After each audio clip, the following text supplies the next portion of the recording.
stuff. So, this is Sulok, and I think I was going to try to do 3 of them today. We'll discuss these. This one is under a section called Cross Country.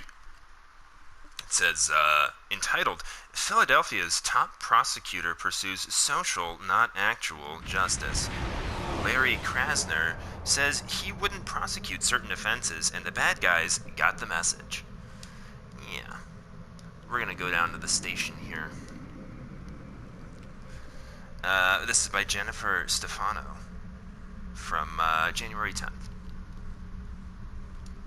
Let's dock. Yeah, so I wanted to talk about this one, and then I'm going to go into 2 articles of a similar theme. We'll get to those later. One is Yale Al Sharpton and the Attacks on New York's Jews by Abigail Schreier, and then a response to that from the 10th. Wasn't anti-Semitism a thing of the past? But we'll begin with this one. And it goes, I'm going to walk over to the club. I don't have separate club wear. If you notice, this is my combat outfit, and it's also my club wear, because it's just fantastic. So, you know. Michael White didn't deny killing Sean Schlesinger. He admitted to police that, and at his trial that he... Hold on.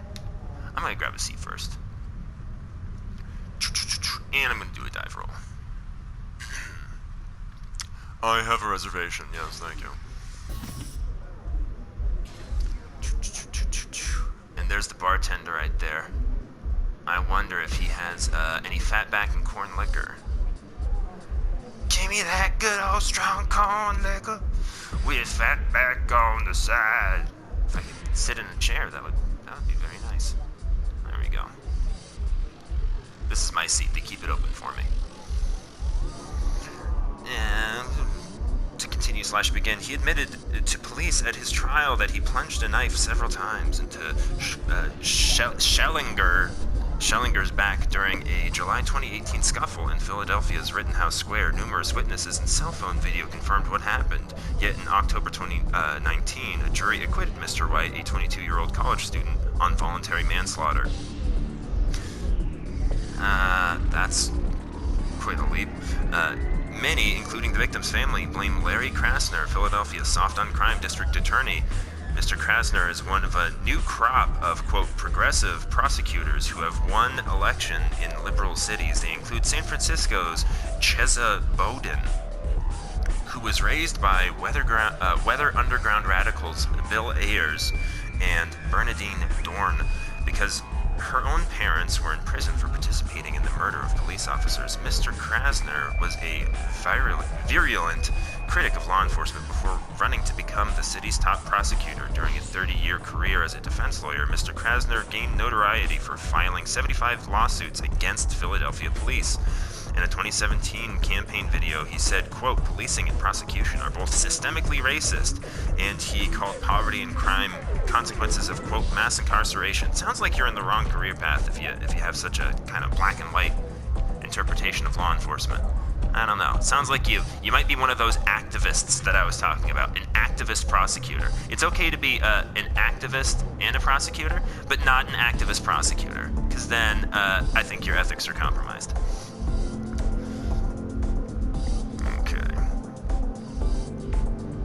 Let's see. Mr. Krasner's candidacy was laughed off until George Soros dumped $1.7 million into the campaign. At his primary election night victory party, Mr. Krasner smiled while his supporters chanted, "No good cops in a racist system," and "F the FOP, Fraternal Order of Police." He has refused to prosecute certain gun and drug crimes and ordered the 300 prosecutors in his office to seek lighter sentences. These moves have confirmed the suspicions of many Philadelphians that Mr. Krasner is more interested in coddling the city's criminals than he is in providing justice to victims of crimes. His office initially charged Mr. White with first-degree murder, denied requests for bail, but under pressure from leaders of Philadelphia's African-American community, there it is, Mr. Krasner downgraded the charge to third-degree murder. Yeah, when you have assumptions like that, people, Mr. White is black, Mr. Schellinger was white. Then, days before the trial, Mr. Krasner dropped the murder charge entirely. Instead, Mr. White was charged with voluntary manslaughter, weapons possession, evidence tampering, and obstruction of justice after stabbing Schellinger. He even it seems like he confessed to the crime. So I don't even understand why any of this is appropriate. But except one guy was white and one guy was black, and so therefore progress. After stabbing, fled the scene and hid the knife on the roof of a nearby apartment building. When he was acquitted, his victim's mother told the local radio program that she wanted to see Mr. Krasner in handcuffs. The prosecutor, quote, really utilized the legal system to make sure Mr. White didn't get the punishment that was intended. Her son's killer, she said, was going to be convicted of third-degree murder, and Mr. Krasner knew that. That's why he dropped the charge. Mr. Krasner considers himself a reformer, but social justice is no substitute for criminal justice. It's no substitute for justice at all. But then they start talking about all these different varieties of justice. It's economic justice, and this justice, and that justice. And it's like, these are all abrogations of justice. They are all lesser forms, or like justice only in name only because you attach the word justice to it. I would just rather have plain old classic justice with fat back on the side. Sorry, that's not appropriate. But I'll continue. U.S. Attorney William McSwain has convincingly argued that Mr. Krasner has created a dangerous culture of disrespect for law enforcement. U.S. Attorney General Barr has warned that there won't be enough police officers to protect us if, quote, social justice district attorneys like Mr. Bowden and Krasner continue to promote lawlessness. Yeah, it sounds like they shouldn't be in those offices because they are conflating their ideologies with their responsibilities. And this is happening in a lot of areas of society right now, and it makes me nervous because you just get to throw up your hands and go, power dynamics, and what was the color of the person? And it's very shallow thinking, and it's extremely political and unjust. But because you call it progress and you call it justice, it must necessarily be so, right? Philadelphia now ranks among the least safe big cities in the U.S. according to Wallet Hub. The city's most dangerous neighborhoods are patrolled by a police department that feels under siege. Yeah, when you have an attorney that's telling you that you're all racist and that people should not listen to you and not respond to your commands and respect your authority, respect your authority. 6 Philadelphia cops were wounded during an 8-hour standoff in August when a suspect they were trying to serve a warrant opened fire. The city's criminal mayhem has become a statewide punchline. There's a better way to reform criminal justice. Start with first principles, public safety, due process, and humane treatment of the incarcerated. These ideals are compatible. One national program that shows promise is the Justice Reinvestment Initiative, a public-private partnership between the Justice Bureau. It continues. Let's see. At the state level, Pennsylvania recently enacted 2 reforms that improve the parole process for nonviolent offenses and reduce recidivism. State lawmakers are also considering a bill to make the probation system more efficient and effective, but Mr. Krasner dismisses this litigation as harmful and unconstitutional. Necessary reforms are coming in spite of Mr. Krasner, not because of him. Radical prosecutors like Mr. Krasner make a mockery of justice. There's nothing progressive about public servants who shirk their duties, and nothing just about allowing violent criminals to roam free. Yeah, that is a problem, and continually becomes a problem in a lot of places where places are becoming more democratic, more blue, more quote-unquote progress. I wish there was a way I could separate voting blue and Democratic Party from this progressive stuff where you kind of play to a racial constituency. I know a lot of people project that back at the Republicans, basically anybody who isn't progressive. It's all been said. But I don't know, it just seems like a very unnuanced and very opportunistic way of executing your office, and then you get to call yourself an activist, so isn't that wonderful? my experience here where I am, the county has laid out its desire to remove all private prisons. I don't know if private prisons are as bad as they say and what exactly the principle of that argument is. I neither affirm or deny that, but they have this political objective to reduce the prison population. And the ways that they go about it, I think, puts the public in danger. And even the people that commit crimes, it puts them in danger too. It doesn't help anybody. Here's what they're doing. They've decriminalized. So if you, for example, have a homeless person and they commit some, minor infraction, and then you find drugs on them, they don't escalate that. They don't charge for the possession of these drugs that they have. It could be like amphetamines or this thing or that thing. And I think one of the ideas for that is because, well, if we don't charge them, then we don't have to hold them, and then we get to, hit our quota for how many people that we can't have in prison. And so people that are using drugs, you got to understand, like, if you don't give them help, then that's their primary motivator, and they might make compromised choices because, they got to get their next fix, and they could potentially be violent. So you need to be able to make interventions there, but they have tied the hands of local police. And so, I see a lot of homeless people in the places that I work, and I don't see the drugs, but sometimes, like, you'll go into the bathrooms and you'll see there's like needles and stuff there. It's not as common as in like other progressive bastions, but it's becoming more so. And the changes in law enforcement, I don't think, are going to help this, and I worry about it. I worry about the safety of the community. But we will continue. I had a couple other ones aforementioned. We will start with this one. Yale Al Sharpton and the attack on New York's Jews. Disdain for the ultra-orthodox leads the elites to tolerate hatred, which turns into violence. By Abigail Schreier. I'm a little tongue-tied today, but I'm gonna go take another seat, overlooking the dance floor. He's really going for it over there. Yeah.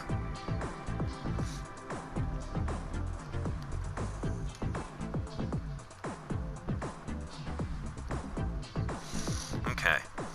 She says, after a sip of beverage,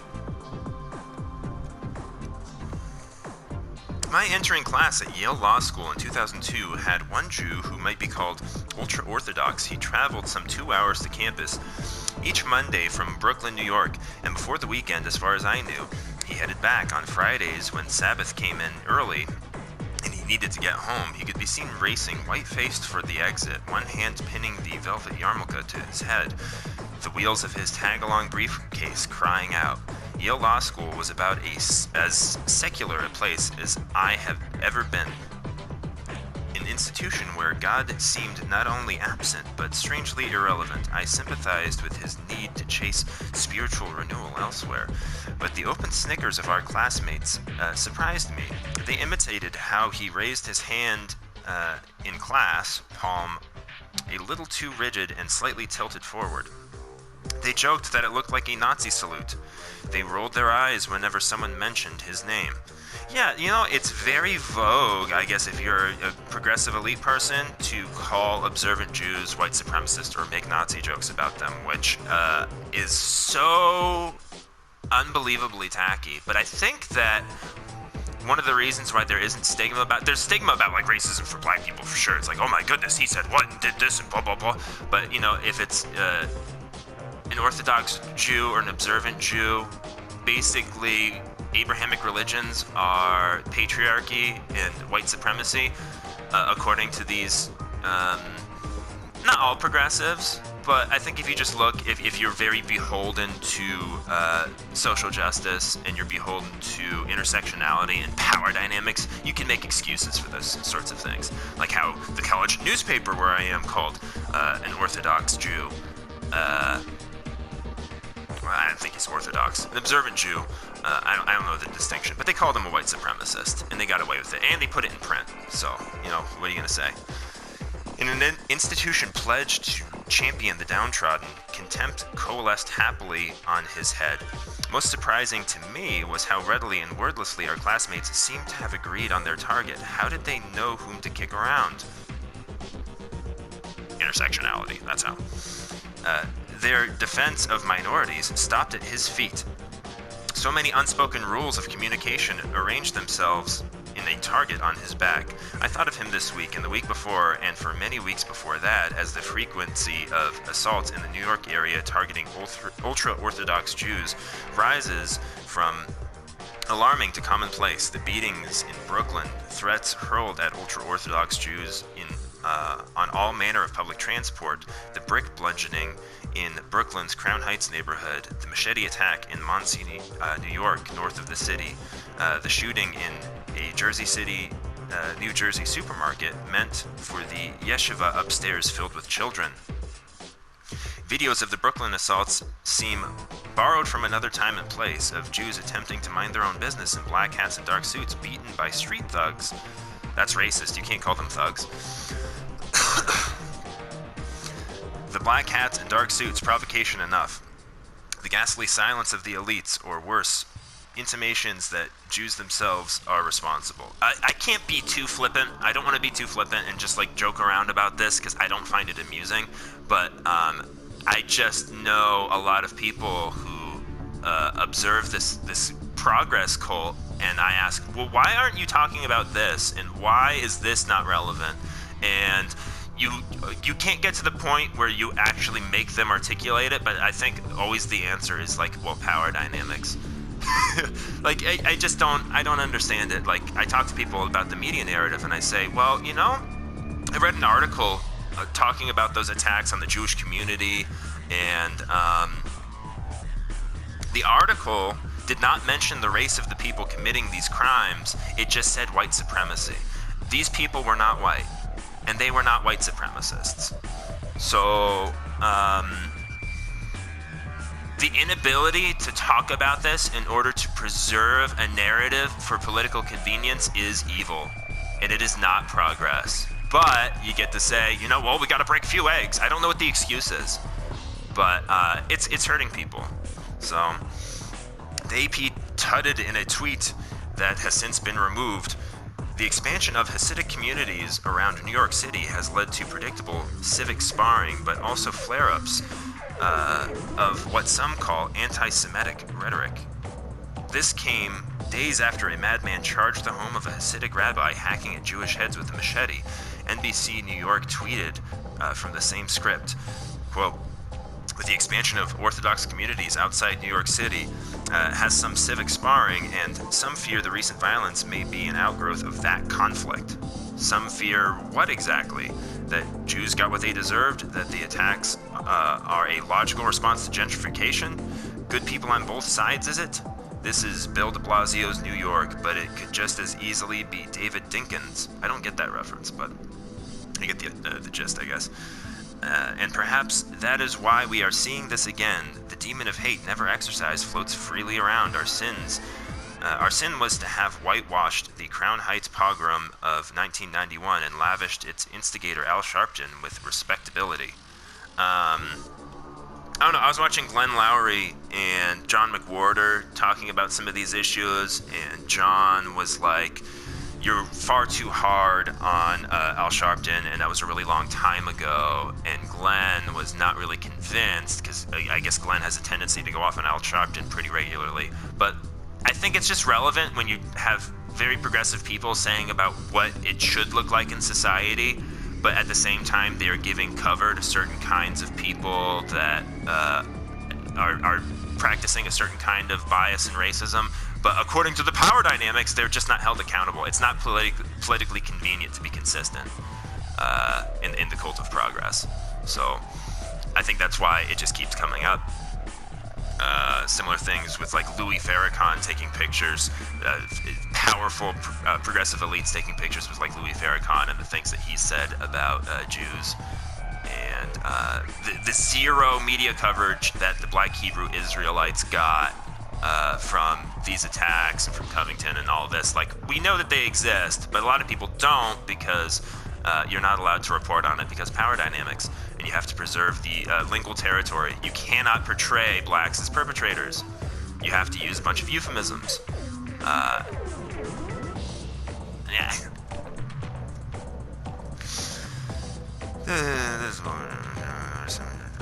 After a car crash involving a Hasidic driver resulted in the death of Gavin Cato, a 7-year-old son of Guyanese immigrants, Mr. Sharpton led a 3-day riot in Crown Heights. He blamed the accident on, quote, diamond merchants, and his followers chanted, quote, kill the Jew. They did. The Jew they killed was Yankel Rosenbaum, 29, a doctoral candidate from Australia. Nearly 200 more were injured in the melee. The political and media elites forgave Mr. Sharpton. Democrats called no harm, no foul. The ultra-orthodox vote Republican anyway. Yes, that's what the point is. It's all politics and power. This whole intersectional thing, it's like, well, you're not really gay if you vote Republican. You're not really a woman if you vote Republican. You're not really this thing or that thing. Power, power, power, power. Mr. Sharpton rose to the Democratic debate stage in 2004 and now hosts a show on MSNBC, this year's Democratic... Yeah, why aren't people trying to deperson him? It's like, oh, we found these quotes that he said back in the 90s. That's not gonna happen. I wonder why. This year's Democratic candidates for president have kissed his ring. And so the ultra-Orthodox Jews find themselves sitting ducks again in a New York hostile or indifferent to their fate. Their values have never been so out of step with the city where they live. They have many children in a time when most Americans have few. Global warming doesn't rate on their top list of concerns. They lead traditional lives directed toward God and maintain traditional families. They don't know the meaning of genderqueer. They are, in other words, of increasingly little use to Democrats in charge of the city, who now withhold law enforcement protection. Perpetrators of anti-Semitic assaults have been quickly released on bail or not arrested, or have had their verbal assaults deemed not a hate crime. I can tell you why it's not deemed a hate crime. I've already said it. And this is what Martin Niemöller got wrong in his famous poem we can all recite from memory. Quote, "Then they came for me, and there was no one left to speak for me."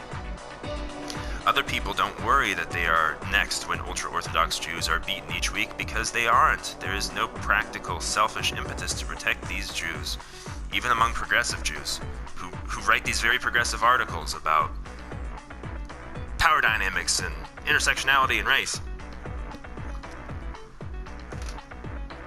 But there is a moral imperative because of an America that allows its religious minorities to be harassed, assaulted, and murdered in the streets. It's not a free country at all. If religious liberty means anything today, then it must be something we afford those peaceful minorities whose political views have become unfashionable, whose customs appear to be throwbacks, who remind us more of another place and time, where they were hunted and killed in unspeakable numbers. At stake isn't merely the lives of these Jews, but the soul of a nation that once welcomed and embraced them. Miss Schreier is the author of Irreversible Damage, the Transgender Craze Seducing Our Daughters, forthcoming in June. How scandalous. What a title. That's bound to get some people upset. And this is a response to that. It came from a couple days ago. Wasn't anti-Semitism a thing of the past? No one should feel unsafe identifying themselves as belonging to a particular race or religion in America. Well, it depends on power dynamics, doesn't it? Yale Law School on the campus of Yale University in New Haven, Connecticut. This response: I cried reading Abigail Schreier's Yale Al Sharpton and the attacks on New York's Jews from the 4th. As the granddaughter of 4 Holocaust concentration camp survivors, I am horrified by the amount of anti-Semitic attacks that have occurred in such a short period. No one should feel unsafe identifying themselves as belonging to a particular race or religion in America. In my practice, the majority of my patients have developmental disabilities. One of my patients' parents told me he was surprised to hear that I was off for the Jewish holiday of Sukkot. He said, "You are different from them." I told him that I am an observant and proud to be a Jew. Was I supposed to feel privileged when he said that? I pray for my young children and all Jews that they should never feel that they must hide their identity as Jews.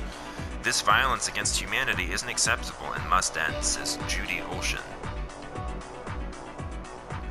One thing that is very different between the reactions to Al Sharpton's race riot in 1991 in Crown Heights and that of today's Democrats seeking to be nominated for the presidency is evident in the public embrace of Al Sharpton by every Democratic senator now running. In 1991, however, Democratic Senator Daniel Patrick Moynihan called the murder of Yankel Rosenbaum a KKK-style lynching, saying, "This was a race riot, as bad as has happened in Detroit in 1943 when black workers were dragged from streetcars and killed by white workers. The moral decline of the Democratic Party can be measured by that contrast." That's from Edward Alexander. Well, you know, Edward Alexander, you don't have an elite progressive education, so you don't understand the nuances of power dynamics and justice, true justice. So, you know, it's obviously, you know. A quote from Rabbi Jonathan Sachs seems appropriate for all of us to take to heart. "The hate that begins with the Jews never ends with the Jews," from Rob Day. And that is that. But yeah, I think there are some questions that Democrats need to answer about this progressive wing that they have in their party, or maybe we'll split off into a new party. It would be nice to have principled opposition from the Democrats and from Republicans, but as long as Donald Trump exists, it seems like they can get away with this because Orange Man is bad, so whatever is happening, they can just point to him and then just be completely unscrupulous. And they're not answering any of these questions. The journalistic narrative is poor. The attitudes of people that they're finding defensible, they're doing so through this intersectional theory. And it freaks me out, but I think I've already made that clear in previous videos. So I'm just gonna sip this corn liquor here and rant over. Oh, here's a waitress. I'm gonna get some Sluggo Cola. This is a traditional Ferengi drink. It's delicious. Didn't mean to do that. Here, do I have one? Crack open a Sluggo. Alright, well, that's this episode. Thanks for listening, everybody. And I'll catch y'all next time.